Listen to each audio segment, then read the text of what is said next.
In the heart of Lagos, Nigeria, a city known for its hustle and vibrant life, the "please show me love" is a common refrain. But lately this familiar request has taken on a new urgency as the economic strain deepens. 1 year into President Bola Tinubu's tenure, Nigeria marks 25 years of democracy. Yet, the national mood is far from celebratory. Economic hardships are mounting, and faith in democracy is wavering. The economy is struggling. Once the pride of Africa, Nigeria has slipped behind South Africa, Egypt, and Algeria.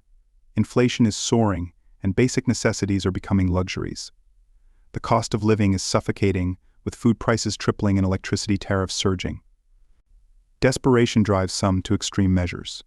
In small towns, youth are increasingly turning to sex work and cybercrime as a means of survival. Nigeria's democracy is being questioned. Critics argue that despite promised reforms like currency devaluation and subsidy cuts, the economic squeeze continues. The reforms, meant to stabilize the economy, have instead led to a tripling of petrol prices and further instability. In the Onuru market, traders like Chidi Obi expressed discontent. The excitement of Nigeria's democratic dawn in 1999 is faded, replaced by frustration and a sense of betrayal. As the chair of ECOWAS, Tinubu advocates for democracy across West Africa, amidst rising support for military coups in neighboring countries. Nigeria's role as a regional leader is under scrutiny, both internally and externally.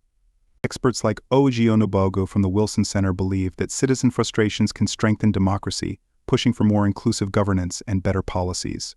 Foreign Minister Yusuf Tuggar emphasizes the importance of constitutional governance for stability and predictability. But within Nigeria, the question remains, can democracy deliver on its promises? As Nigeria reflects on 25 years of democracy, the struggle to afford the basics highlights a deeper crisis. The future of democracy in Nigeria hangs in the balance, with millions hoping for a turn towards stability and prosperity. While Nigeria grapples with economic turmoil, halfway across the world in Delhi, India, another crisis unfolds as temperatures soar to unprecedented heights. Amidst the relentless heatwave, officials are investigating whether a record-breaking temperature of 52.9 degrees Celsius at the Manjeshpur station was due to a faulty sensor. Delhi residents are feeling the extreme heat. Scorching winds, boiling tap water, and sweltering conditions have become the new norm. People like Aruna Verma, a chemistry teacher, find relief almost impossible as the heat persists. Newspapers are filled with advisories on how to cope. However, many of Delhi's workers, like construction laborers and market vendors, cannot afford to stay indoors. Babu Ram, a welder, describes the unbearable conditions. Metal rods are too hot to touch, and working even in the late afternoon remains a challenge.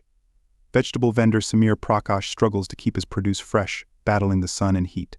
Despite the risks, work must go on to provide for his family. Even politicians are not spared, addressing rallies in the blistering heat, urging attendees to bring wet towels and hydration packs. In Rajasthan, the situation is dire. Hospitals are overwhelmed with heat casualties, primarily poor laborers and homeless individuals. Those who can afford it are fleeing to cooler mountain regions. Yet, even these areas like Kashmir are experiencing unprecedented heat. Meanwhile, West Bengal and Mizoram are reeling from Cyclone Remal's impact, highlighting the extreme weather patterns gripping the region. As Delhi swelters and Nigeria grapples with economic challenges, these stories underscore a world increasingly shaped by extreme conditions and demanding resilient solutions. Stay tuned to Quick Daily News for more concise and precise updates on the latest headlines.